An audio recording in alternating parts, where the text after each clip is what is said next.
Coming up next, This Week in Computer Hardware, AMD announces Mantle and new GPUs, getting smoke out of laptops, left-handed mice, memory speed versus Haswell performance, and more. It's all coming up next on Twitch. Netcasts you love. From people you trust. This is Twitch. Bandwidth for Twitch is provided by CacheFly at CACHEFLY.com. This is Twitch, This Week in Computer Hardware, episode 236, recorded September 26, 2013. Just throw that laptop into the washing machine. This episode of This Week in Computer Hardware is brought to you by ProX VPN. ProX VPN is a virtual private network that allows you to use the internet the way it should be, anonymous and unfiltered. For 20% off your new account, go to proxvpn.com/twitch and use the offer code TWITCH. Welcome to Twitch, This Week in Computer Hardware, Twitch weekly show that aims to bring you the most important, most exciting, and most useful news in PC, tablet, mobile mayhem. Basically, if it's hardware, we love it. Joining me today, not Mr. Ryan Shrout from PCPer.com, but Mr. Robert Heron from Heron Fidelity, Techzilla, and HD Nation. What's up, Bubba? Hey, Patrick. Hey, man, I'm good. Thank you. How are you doing? I'm excited. Some interesting stuff this week. We've been waiting for quite some time for a Steam box to show up. It turns out it's not a Steam box, it's a Steam machine. And AMD, holding its gatherings this week, has released news of Mantle, a new hardware-level API. What should we start with, man? Oh, I'm kind of excited about AMD's Mantle, just for its potential, I think, for game developers.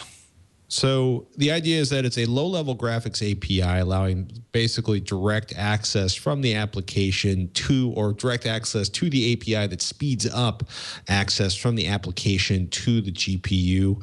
I think Anand said like 9x more draw calls per second than other APIs, essentially console-style access, or DOS, actually. I was laughing as I was emailing back and forth with Ryan before the show. Ryan said it could be really powerful if developers integrated consoles make that slightly more likely. That slightly more likely being, of course, that the Xbox One and the PlayStation 4 are using AMD APUs. And it was kind of funny, you know, not a lot of information coming about the R9 GPU that was kind of dropped at the event. But essentially, Mantle, and I'm going to quote the article that Josh Walrath wrote up on PC Per, bypasses DirectX and possibly the hardware abstraction layer, and developers can program very close to the metal with very little overhead from software. This lowers memory and CPU usage, it decreases latency, and because there are fewer moving parts, AMD claims they can do 9x the draw calls with Mantle as compared to DirectX. This is a significant boost in overall efficiency. Before everyone gets too excited, we will not see a 9x improvement in overall performance with every application. A single HD 7790 running in Mantle is not going to power 3 1080p monitors Nifinity faster than an HD 7970 or GTX 780 in surround running in DirectX. Mantle shifts the bottleneck elsewhere. That's it, though, for developers in particular, is where I'm thinking this will be the boon for them, especially when you're looking at the upcoming hardware that Valve might be targeting with their Steam box. This could enable a way for them to actually deliver more performance, at least that if you're targeting 1080p 60 resolution, this might be a way for them to target that on lesser hardware or hardware that's just a little more efficient. And when you got one thing about this presentation that it showed me was that I didn't realize how many steps there are in terms of the commands that are being fed a graphics card, how all the steps it has to jump through before that command actually ends up as something on the screen. And literally this new Mantle system can reduce that by about 2/3. So the potential's there, and if it can expose the hardware the way they're saying, I would hope it just becomes widely adopted, because there is a chance that someone like Nvidia could easily write similar code. I mean, all the video cards kind of do similar things. It's just they're all using slightly different languages to do it. So if they could create that unified, perhaps a unified layer in a sense that both could talk to, that would be. I mean, you're not going to have Nvidia developing Mantle on their own and calling it Mantle, but if they could do something similar that just doesn't totally make it a pain in the ass for developers to go ahead and use, then I think it could be pretty successful. And I think it would be in their interest too to help support a standard like that. It's funny. I mean, one of the things that Josh notes in the article, performance will increase when things are not shader bound. Could see an improvement in geometry handling, i.e., higher polygon scenes. That said, it sounds a lot more extravagant than it's probably going to end up being.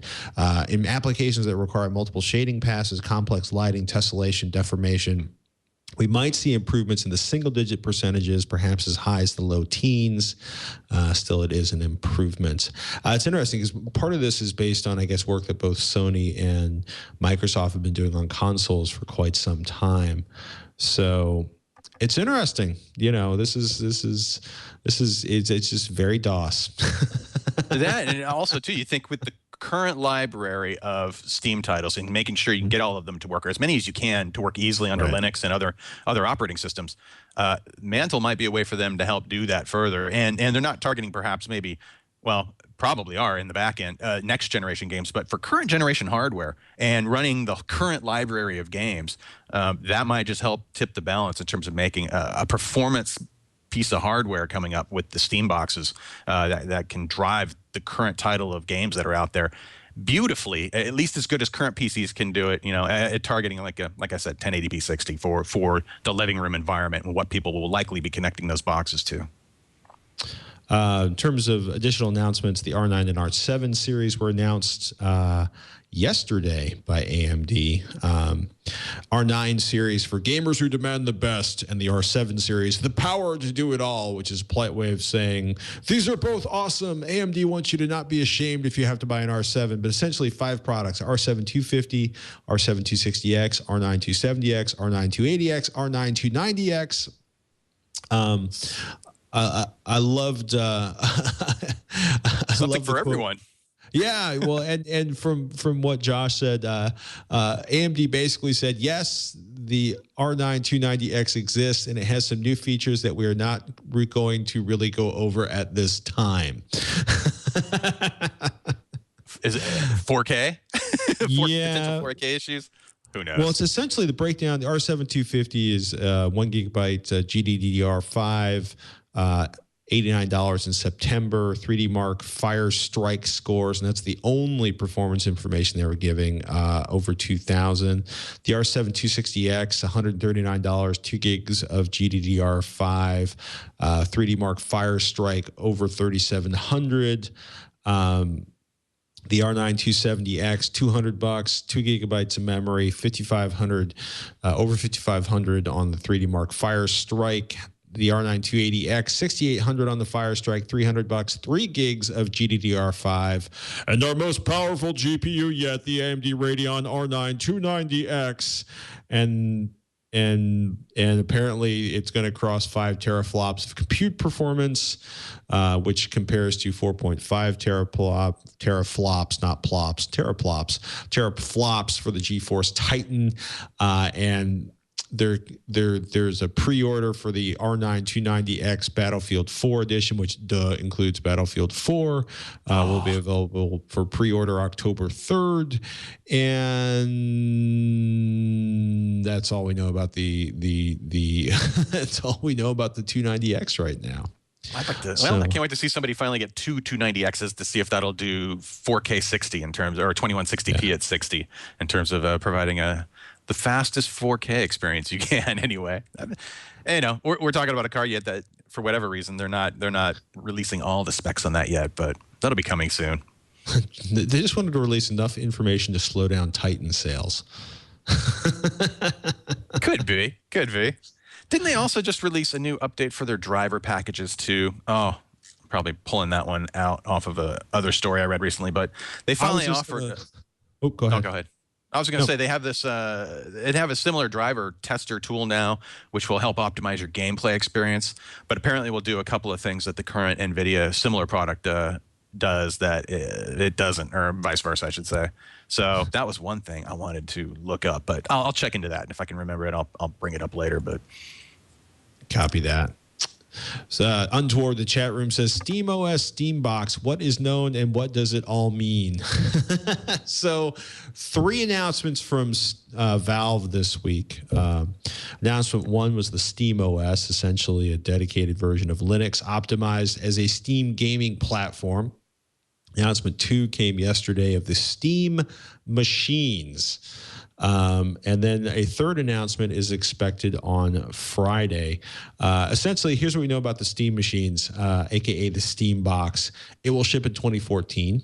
The specs are almost entirely unknown. If you want to test one of the boxes, you can go to the Steam Machine page, get your Quest on, and try to basically enter a lottery to get access to one of the 300 machines that they're beta testing.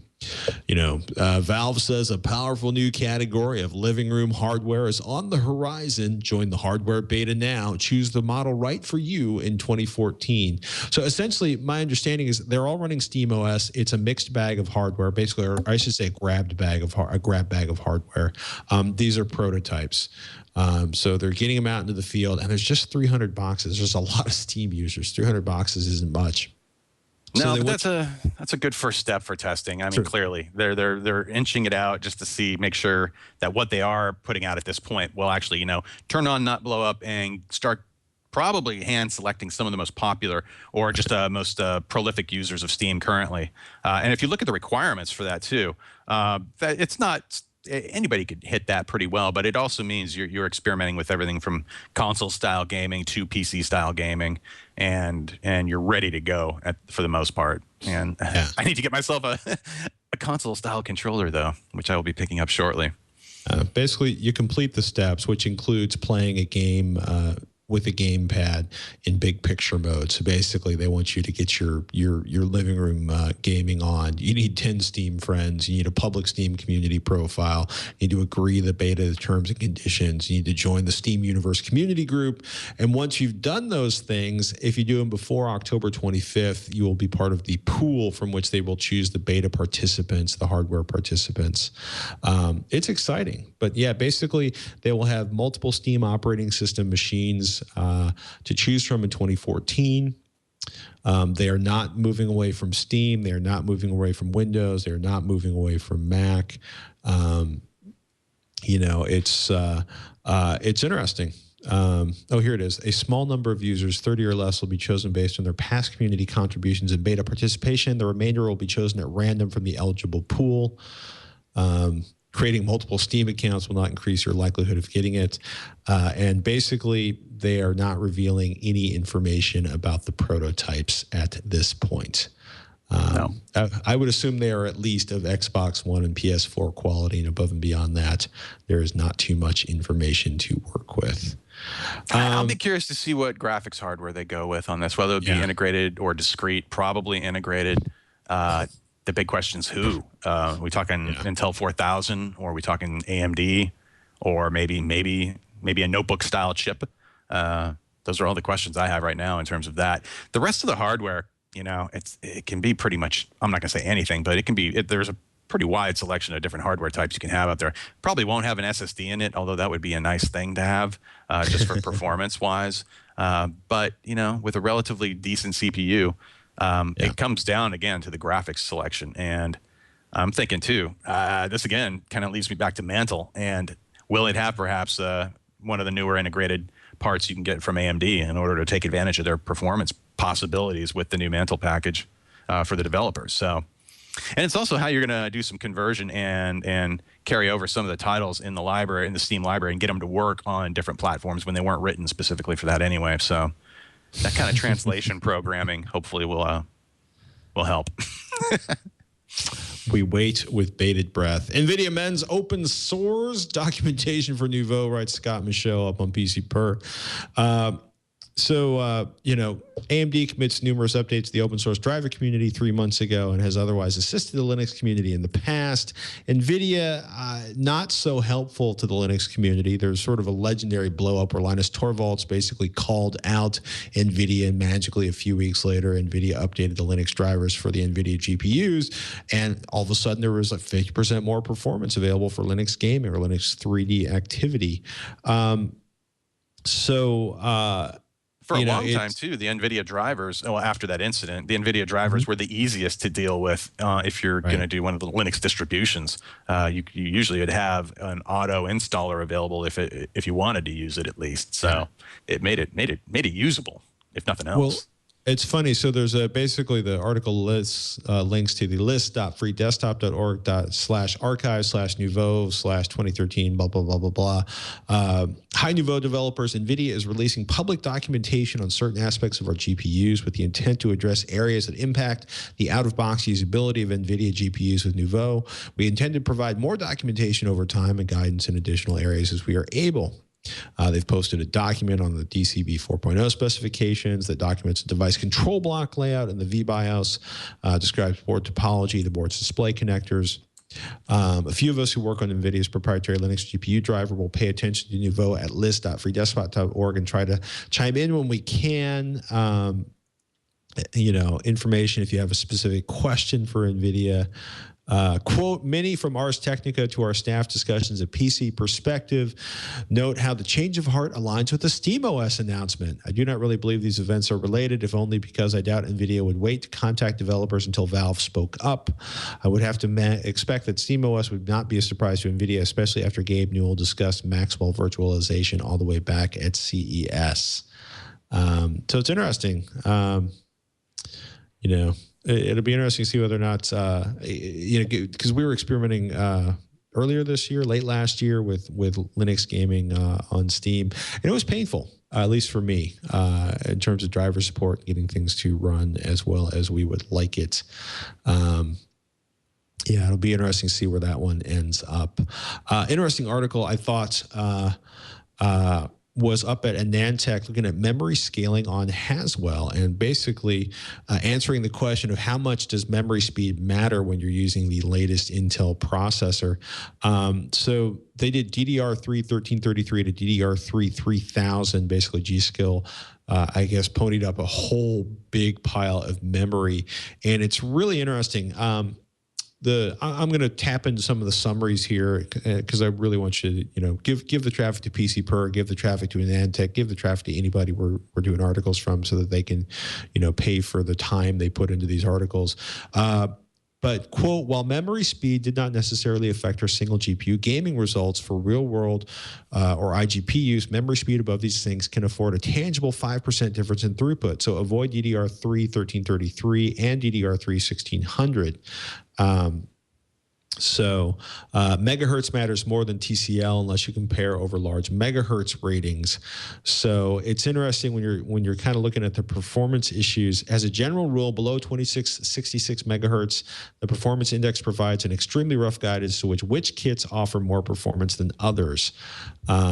So it's interesting because they're looking at sort of like CAS latency performance, and there's this huge DIRT3 minimum frames per second performance issue. It's not a huge spread, but essentially, as you spend more money for faster memory, the returns are radically different. It's I kind of like how it's showing that the sweet spot's about in the middle, really. Yeah. Really around the 2400 megahertz mark, and you don't need excessively slow latencies like out to 12 or beyond, or like 11 or 12. But at the same point, you don't need to spend a lot extra to get something like a 7 or 8 latency, the CL rating at least. And that can help save you some money, especially if you're just like focused on the most extreme version of a particular stick of RAM. Well, especially given like the 3000 megahertz kits are extremely expensive, like I think it's $700 for an 8 gigabyte kit. Quote, in light of daily workloads, a good DDR3 1866 C9 megahertz kit will hit the curve on the right spot to remain cost effective. And if you want to learn about what happens if you go up to like 2133, I'm going to send you over to anandtech.com for that article on memory scaling on Haswell. It's always interesting because we've had discussions about how certainly especially on Ivy Bridge, memory speed just didn't have much appreciable impact on what was going on with actual end user speed. But it's amazing to see somebody go through really, really meticulous benchmarking. CPU real world, CPU compute, IGB gaming, single DPU gaming, tri-GPU crossfire gaming. It's a lot of benchmarking. If you want to get your crazy benchmarking on, there's some interesting stuff here to dig through and really look how the memory latency, or excuse me, the memory speed impacts performance on benchmarks. Yeah, I thought that was kind of fun. It's kind of interesting to kind of think about memory speed again. Because they're also narrowing it down to a very specific thing about the memory in terms of either like the megahertz rating or the latency rating. And they have some good tips, though, if you're shopping for parts in terms of what to look for, and at least set your bare minimum for, the specs they're recommending. Because at least in a gaming environment, that shows you a real world example of where that kind of performance can affect you. And how much so, depending on which way you want to go with the memory you're looking to purchase. Yeah. APC plays rock, paper, Firefox OS, fixed bug, free device. It's interesting. Essentially, there's sort of APC, which is underneath the Video Technologies umbrella. And they've been playing around with the idea of Android desktops. They have two new ones, the APC Paper and the APC Rock. So this is essentially Neo ITX form factor, looking at via ARM Cortex A9 at 800 megahertz, built-in 2D, 3D, 720p. So these are not super high performance machines. They're not going to support 1080p monitors, but micro SD storage, 4 gigs of NAND flash, and the Firefox operating system if you want to get your nerdly Firefox OS development on. That's a perfect computer for visitors to my home. Rather than let them use my own computer, I'll have that hooked up with a monitor, and they can sit there and go to town. Older 720p monitor. I haven't actually tried Firefox OS yet. I don't know my experience with that. I'd just be curious. I need to try it out. It's just yet another OS I haven't messed with at all yet, and let alone download it or try to install it and see how it goes as far as hardware support. I don't even know if it requires just a specific set of hardware, or if it's got some general support for various types that you could just throw it into a box you already have. So pretty sure you're running it. I'm pretty sure you're running it on. You're running it on Android hardware. It's interesting because the Rock is essentially sort of $79 for this ARM Cortex A9 800 megahertz box, and then the Paper has a recycled cardboard case. It looks like a freaking book. So for that alone, the form factor is hilarious, if nothing else. Now you've got me double checking. Firefox OS, the adaptive phone, the features, the mission. You're right about it. Previous similar hardware is running things like Android, so I'm assuming this probably has to have some optimization specific to either mobile or mobile hardware of some kind. I don't think you're going to be just throwing this on a spare PC. Although I could be wrong, and if I am, do tell me. Razer has released something of joy for left-handed people throughout the world. Scott wrote this up for PCPer.com. It's a left-handed mouse. Yay! Yay! No more of those symmetrical blobs you can just grab a hold of, like will work left or right-handed. This one's actually made for a. Yes, there we go. Nice. Well, it's funny. It's like a whole bunch of people should be happy about that. Yeah. It's kind of funny. Being a left-handed mouse, Razer decided it would by default switch the left and right mouse buttons. This can be changed in the drivers by first assigning a right mouse button to a left mouse button, and then assigning a left mouse button to a right mouse button, not the other way around. Because basically they don't want you to. Well, they don't want you to accidentally lose the left mouse button because you click through really quickly. Gotcha. So it's kind of fun. There's some quirks in the drivers, says Scott. But if you are a left-handed gamer, there is a left-handed mouse for you from the people at Razer. And a couple of things before we take a moment to thank our sponsor today. Surface 2, Surface Pro 2 have been announced by Microsoft. Pre-orders are starting now, shipping October 22nd. And nice. in case you've forgotten what Surface was, it's Microsoft's tablet. The Surface 2...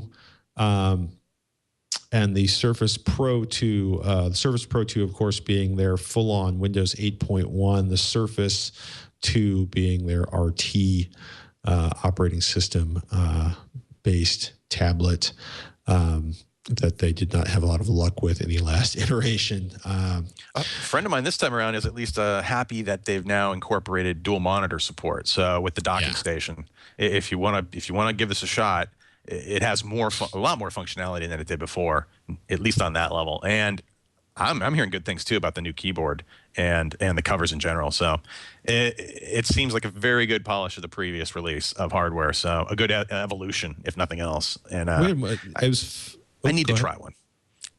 That's all I'm going to say. I just need to try one. It's like a Windows desktop, but smaller. It's good. I mean, it's interesting. Like it's a Core i5 up to 512 gigabyte SSD. You know, I'm kind of curious to see. You know, they're claiming the keyboard's been improved. I thought the original keyboard, you know, the sort of keyboard cover combination was just a nightmare. You know, or I'm just flashing back to pretty much anything I've ever touched like that. It's just being frustrating. I'm pairing a Bluetooth device with a mobile device now, and Amazon sells a great little mini Bluetooth keyboard, and there's plenty of those out there. You know, you have good options at least if you don't want to stick with the mobile keyboard that you bought with it, or however you want to put it. It's just at least you can get real keyboards now, and without wires, which is great. So that's a big plus. USB 3.0 and a two-level kickstand. Oh, I am totally sick of the commercials, though. It's just that voice, the generic Siri voice that all ads are using now. It's just it's like scraping a blackboard. I'm quickly growing tired of it. So one of the many side benefits of cutting the cable is I don't get most of the commercials that are plaguing your soul. I DVR like 99% of the things I look at, but you know, a new piece of hardware to flash up on the screen, and I will spend a couple of seconds looking at it at least. So, oh my goodness! One last thing before we get out of the news section, and thank today's sponsor, Kindle Fire HDX. 2.2 gigahertz quad-core Snapdragon processor, what should be a really gorgeous monitor, an 8.9 version at $379, a 7-inch version at $229, apparently up to 339 pixels per inch, so a Retina-class display. They're claiming, Amazon's claiming 11 hours of battery life, 17 if you're only reading. 34% lighter than the previous generation. And the Kindle Fire HD, you see there on the right, essentially last year's top-of-the-line tablet has dropped in price to $139. My personal favorite thing, if you scroll down a little bit, the Kindle Fire HDX also introduces the revolutionary new Mayday button. With a single tap, an Amazon expert will appear on your Fire HDX and co-pilot you through any feature by drawing on your screen, walking you through how to do something yourself, or doing it for you. Available 24/7, 365, and it comes free with the new the Kindle potential Fire for HDX abuse is unlimited with that. That's what I'm thinking. You know what? On the HDX though, they are claiming 100% sRGB color accuracy. Perfect, actually. They say perfect 100%, and that means they're doing a good factory calibration then, because sRGB just about perfectly lays over the HDTV spec. So I'm assuming, if they're being truthful there, which I assume they are, that should provide a good video viewing experience as well, in addition to just, you know, being a brand new 8.9-inch tablet. So good. Good. You know what else is good? Protecting your information, protecting your data when you travel. Our sponsor, ProX VPN, wants to remind you that there is a new ProX VPN app for Android in the Google Play Store that supports OpenVPN. And if you haven't heard about it, we want to make it clear, this episode of This Week in Computer Hardware brought to you by ProX VPN. ProX VPN is a virtual private network, allows you to use the internet the way it should be, anonymous and unfiltered. And we got a pretty good deal for you. We'll tell you about that in a second. ProX VPN is a global VPN, a virtual private network, works with just about any internet connection, creates a secure encrypted tunnel between your device, whether it's Android or iOS or Macintosh. I guess we call that OS 10 or Windows, and essentially tunnels your data through the, you know, basically if someone's doing terrible things on the hotel Wi-Fi, or if you're in some weird nefarious coffee shop when you don't really know what other people are doing in there, if you use a VPN like ProX VPN, okay, the NSA might be able to get to you, but anybody short of that is going to basically bounce against your virtual private network. ProXPN will work with your web browser, email, file sharing, instant messaging programs, keeps your information, your data, your secrets online hidden from prying eyes, can disguise your physical location to give you unfettered access to any website or online service, no matter where you live or travel to. Look, I get nervous using hotel Wi-Fi or hotel networks simply because I know that exposes my machine and my information on the web to pretty much anybody inside the hotel network.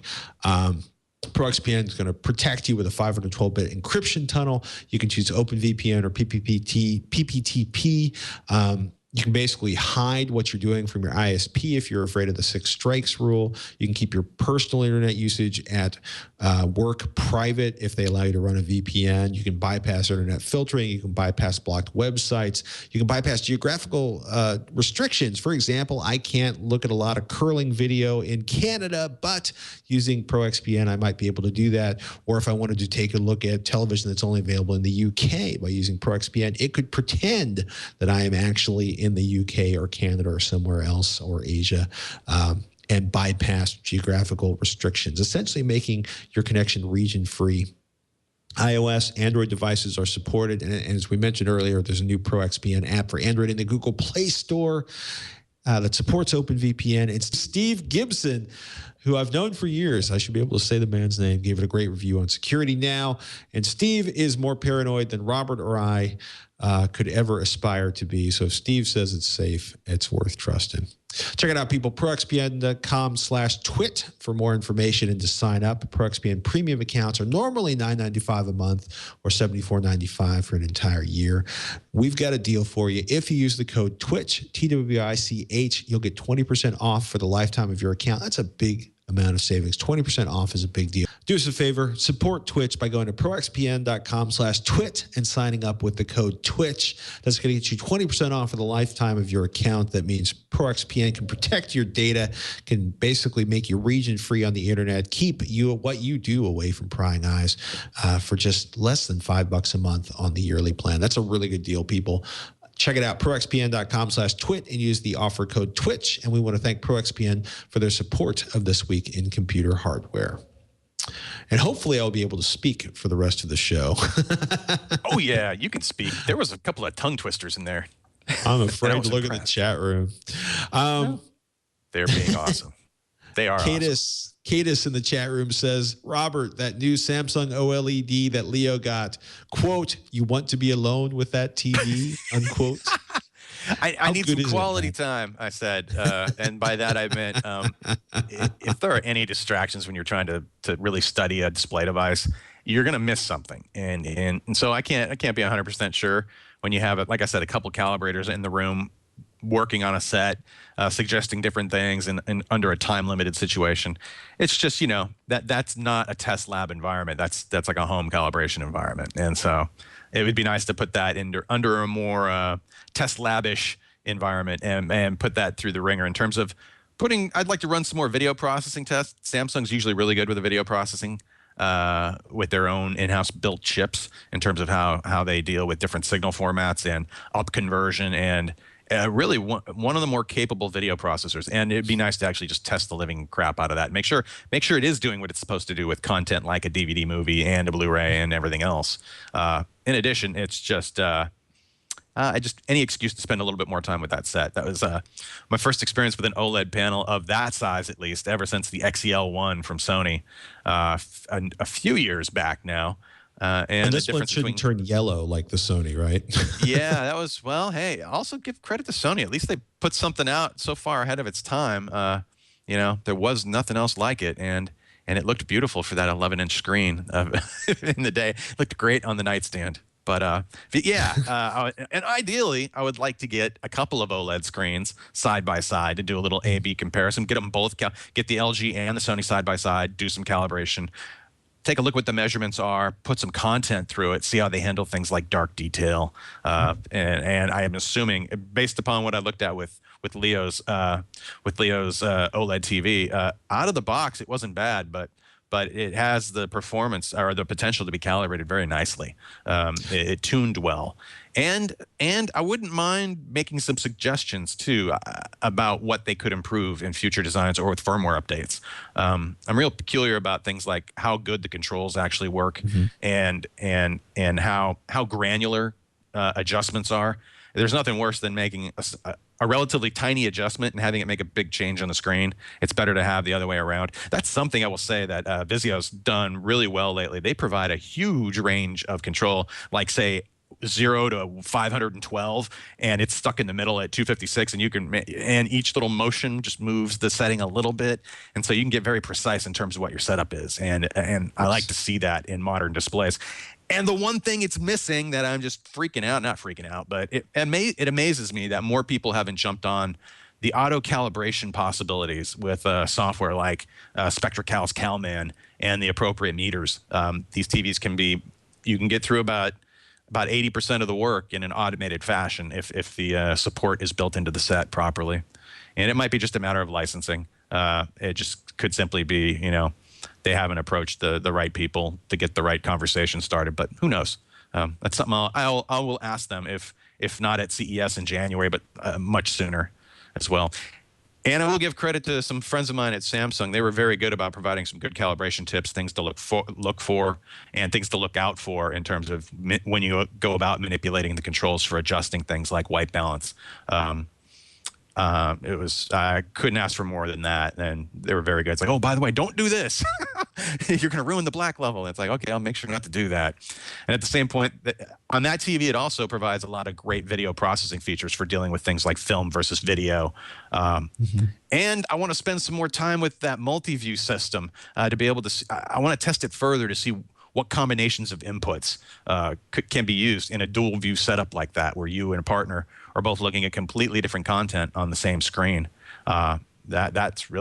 That's one of those useful things I keep pointing out. That's like, you know what, this is coming from the 3D side of things with the glasses and everything, but it's not 3D, but it's like another use for the screen using that similar technology. Yay. Oh, there's good old CalMan. There's a piece of software I stare at a lot.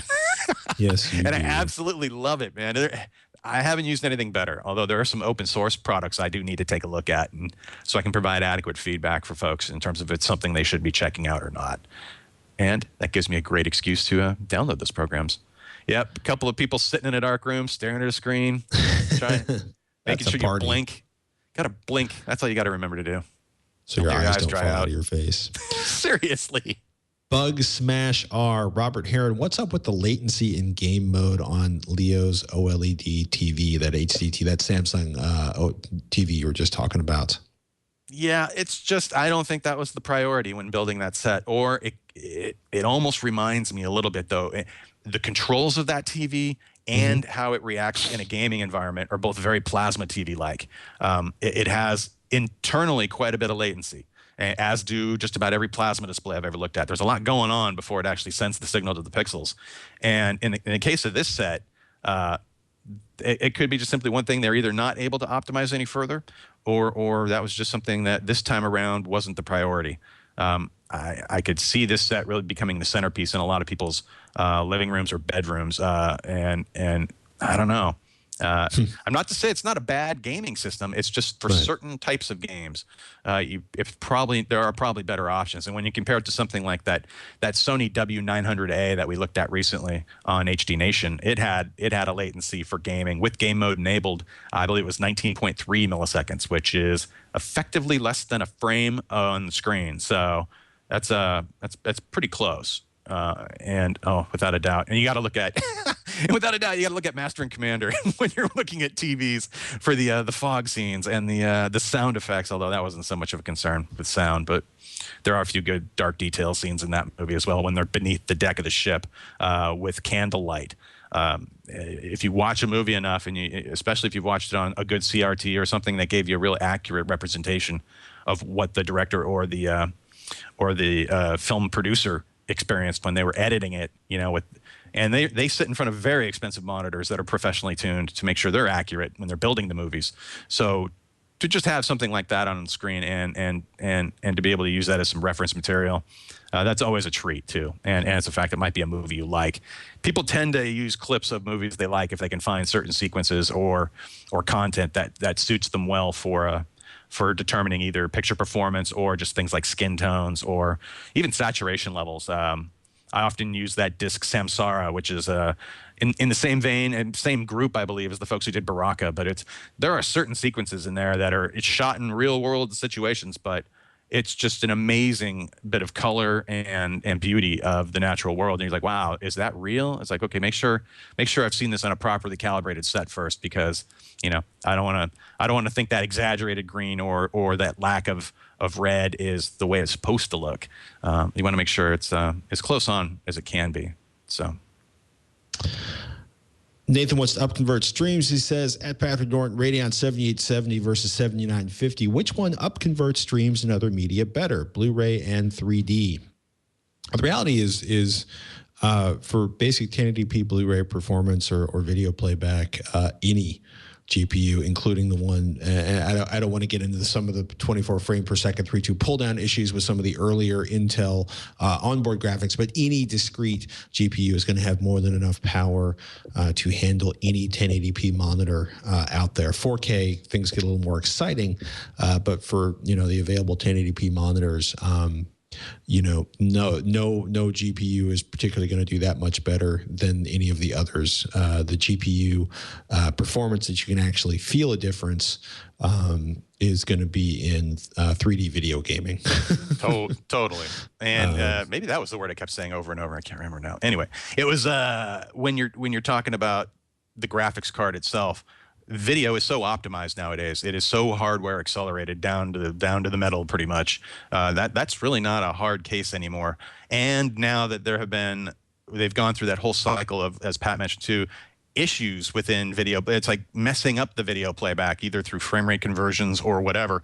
That's almost a thing of the past nowadays. And the only weirdness I see today is with some of the software players. I love Total Media Theater. As a good DVD or Blu-ray player. However, for DVD playback, they enable this Sim 3D mode, which is their version of up conversion and edge enhancement and things like that. And I've never seen a single setting that just totally messes up how a DVD looks. It is so awful looking that as soon as you turn it off, you're like, oh, okay, there's the movie. And I was just like, so it's the settings within software sometimes can be an issue too, but any graphics chip nowadays, and if it doesn't have CPU acceleration, it'll have GPU acceleration, and the playback's really not the issue anymore. And even for recording, like I have a 6-tuner cable card tuner. I'm able to throw down all 6 tuners simultaneously and have them all recording simultaneously, or say 5 recording and 1 playing back some content that I had recorded. And I'm still not stressing an i3 processor, an Intel i3 processor from a year and a half ago.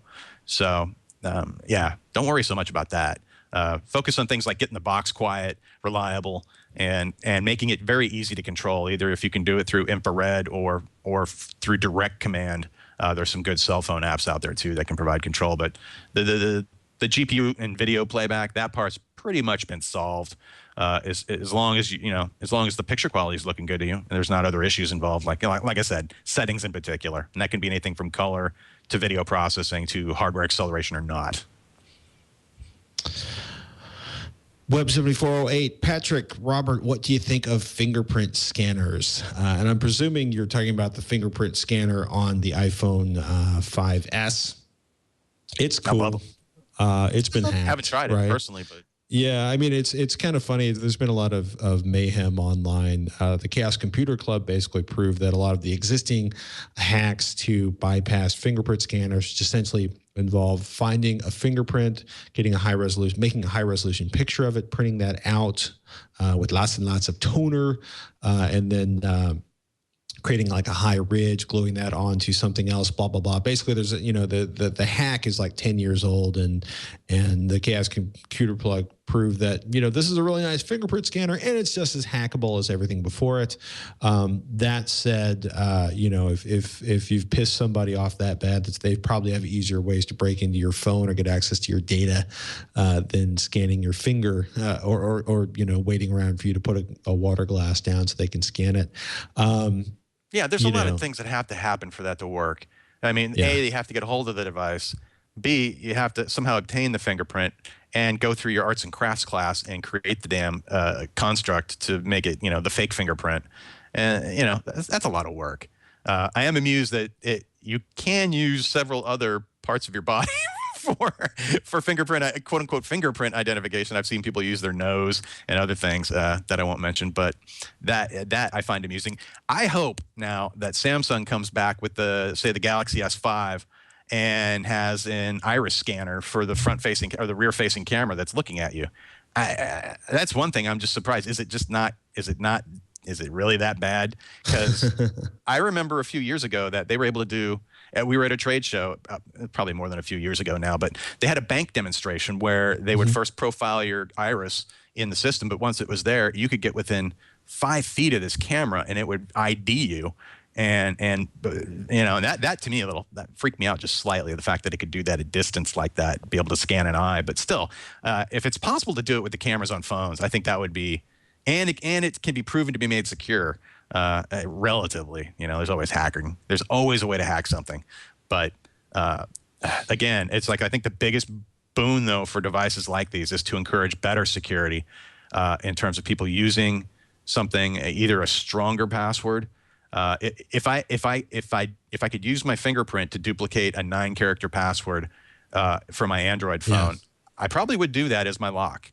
And because right now I don't run anything on my phone. I don't have a lock. I don't have a code on it. I get really. I find that after a few years of having the phone, I have done that unlock so many times and never once have ever really needed it. So I've just gotten to some better security practices on my phone. Like much as like my computer, I use a password manager on my phone. All the important stuff I don't install and leave like logged in my banking and other crap apps. And I just tend to be a little more careful about it. And if I lose the phone though, I have to get to a computer fairly quickly though, because I do have a couple ways I can either, if the phone can hit the airwaves somehow, I can do a remote wipe of it and or change passwords or actually lock it if I want. And that's actually something I want to say Google just added to their Android phones this week. Recently, if you've done an update on your phone now, you went into Google settings and they now have, hey, you can now, we're providing a find your damn phone feature. I mean, it's a little overdue, and there are other companies that stepped up and provided that functionality, like Lookout. But still, I was like, finally, okay, so now I have 2 methods, hopefully, of being able to remotely torch my phone at a distance. Granted, if somebody picks it up, they could go through my email or something like that. There is some security risk, definitely, to the way I'm operating right now. But like I said, if I could do it with a biometric scan or some other way that's easy, for the regular people out there who aren't doing much, or just by looking at the fingerprint smudges on the screen surface, you could probably figure out what the characters are and then figure out the order later. You know, it's that kind of thing. And it also comes down to that all the rash of phone thefts lately and how that's just become an industry, and being able to quickly find and disable a phone. And I don't know if it was true or not, but they showed the New York PD actually going around with flyers saying, hey, we really want you iPhone owners to upgrade to the latest 7.0 software so that you can remotely find it and wipe it. And I don't know if that was BS. We really want you iPhone owners to stop sitting at bus stops holding your phone out. holding that $780 product out like it's like it really is made of gold. And anyway. Taylor Karras in the chat room says, Patrick, Robert Heron, is it worth it to buy a next-gen console or stick with a PC? Are you a PC gamer or are you a console gamer? Or are you both? You know what I mean? It's like, if you're a PC gamer, you know, wait till it comes out and go to a friend's house and play the consoles and see if you like them. And if you're a console gamer, you're going to buy the console that plays all the games you want. Or PCs are the next-gen console.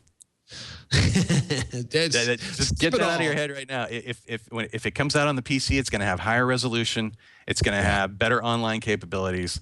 And coming from a friend of mine who recently got his first gaming notebook, the ability to attach an Xbox 360-like controller to it and plug it into your TV and have just that kind of experience. And they had just, of course, discovered Steam and the big picture mode that it offers. They were in heaven as far as gaming goes, and I pretty much haven't seen them since. So, and that was one of the most hardcore console gamers I've ever met. So, and maybe it's a budgetary thing right now, and they're not looking to buy as soon as they come out, at least the next gen consoles. But that person discovered a lot of fun with a Steam account and a notebook. With decent power. It wasn't anything special. I think it did have a pretty nice graphics setup on it, dual chip system with Intel and AMD graphics built in.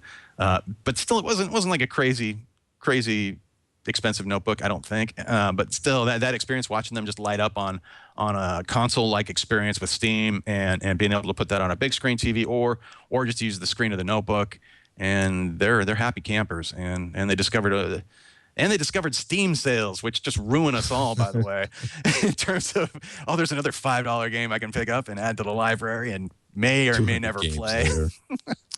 One last question before we go. Weird Ami. Patrick, is there a good way to get the smell of a smoking hotel room out of a MacBook Pro? I was there 3 days, like 3 weeks ago, and it still smells of old casino hotel smoke. The hell of traveling in Vegas. Actually, I'm going to disagree with that. First of all, you need to basically I don't want to say like, one, you need to get sort of a damp rag or some of our beloved 90% isopropyl alcohol in a microfiber cloth and wipe down all of the exterior surfaces of the notebook, because the smoke smell, it's particles sticking to the surface of the laptop. But where it really sucks is basically wipe it down and see if that does it, and then fire up a bunch of flash videos and see if the smoke smell comes back. Because if the smoke smell, if you wipe it down and the smoke smell goes away, and then you fire up a bunch of flash videos and the fan kicks on in your laptop and you smell it again, that basically means all of that smoky smell from the hotel room got sucked into whatever cat hair or dirt or debris is inside of your vent system for the fan on your CPU. Go ahead. I'm sorry. Go ahead. No, it's okay. I was going to say, remember that JVC projector I reviewed probably about 6 months ago, or so it may have been longer, but when it arrived, I am almost certain it came straight from a Vegas trade show or somewhere. They had it in somebody's room and they were smoking cigars. That thing just perpetually put out a smell. I was like, what is that? I'm like, that's cigars. And I'm like, where's that coming from? And it's like, oh my God, it's this $5,000 projector. And it never stopped smelling. It was just, and granted, it's a giant box of plastic. It's really pushes air through it. That's it. If it's a plastic box that sucks air through it, you're kind of doomed, because you're going to end up having to disassemble the plastic, like wipe the surface of the plastic inside and outside, then hope it hasn't been. I mean, it's a bad scene. Like if somebody's, if you've got some pretty nasty smoke inside of your machine, We're mentioning ozone machines in the chat room, and that's what when I used to many moons ago when I worked in the hotel industry, if we had a hotel room destroyed by the smoking crowd, we used to put these ozone machines in there to do it. And I don't know what the dangers or potential hazards of that are, but I also don't remember them being very cheap either. But still. That was one thing. It did kill smells, and I'm not sure how effective that would be or how it would even interact with electronics, though. But it should work. I'm guessing. I don't know. Yeah, I've seen people spray orange spray sort of over to the right or left of where the intake for their fan was. The sort of natural orange spray kind of kills off stuff. Yeah, it's hard. Laptops, when they get a stink in them, can be really hard to fix. But first of all, start by wiping down basically cleaning the entire exterior, wiping it down, getting the whatever sort of particles that contain the smoke smell off. And then worst case scenario, you can get your iFixit on and replace the fan mechanism inside of the laptop, and hopefully that'll do it. Yeah, if there's some dust or something, or like you mentioned, the cat hair fuzz trapped inside, that could be where it's lodging the stink.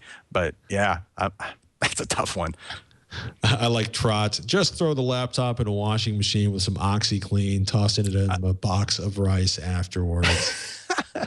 Yes, that's going to be the official recommendation of Twitch this week in computer hardware. Toss that laptop in the washing machine, throw it in a bag of rice, and go buy a new laptop. That's the best way to get rid of that smoky smell. Please don't take that out of context. We gave you real answers a second ago. No, and if you're going to try to goodness. clean out a projector, don't throw anything flammable through it while it's running. That lamp is the lamp module is extremely hot. It will light things on fire. Ask Robert how he knows. Ladies and gentlemen, Mr. Robert Heron, heronfidelity.com or .org? Do I have both? No, the .com for sure. Okay. And there's some other URLs we can't mention that also lead to that same place. But if you're lucky enough, there you go. I don't want to know anything about that. You can. Robert joins me on Techzilla. It alternates with Veronica Belmont. We do HD Nation, basically our show about home theater and HD content and technology. And you can find those at techzilla.com or vision3.com/HD Nation. I cannot speak today. The braces, they are chewing on my skull. Either that or I've been up since 5 o'clock thanks to the baby. That's it for this episode of Twits This Week in Computer Hardware. Mr. Ryan Strout will be back next week, and I expect he will get very in-depth on the new announcements from AMD, including some of the issues they plan to be solving about the frame rating problems in Crossfire in future releases, which Ryan is extremely excited about. Robert, thank you so much for making the time for us tonight. Hey, my pleasure. Good to be with you. Oh, man, it's fun as always. And I want to thank the chat room for being their usual highly amusing self. Oh, and mentioning Murphy's Oil Soap. Thermite smells good. I'm glancing at the suggestions, taking note. If you're not going to throw your laptop in the washing machine to get rid of that smoky smell, just burn a hole through the middle of it with thermite and throw the whole flaming mess out. That's it for this episode of Twitch. I'm Patrick Morton. And I'm Robert Heron. We'll see you next week.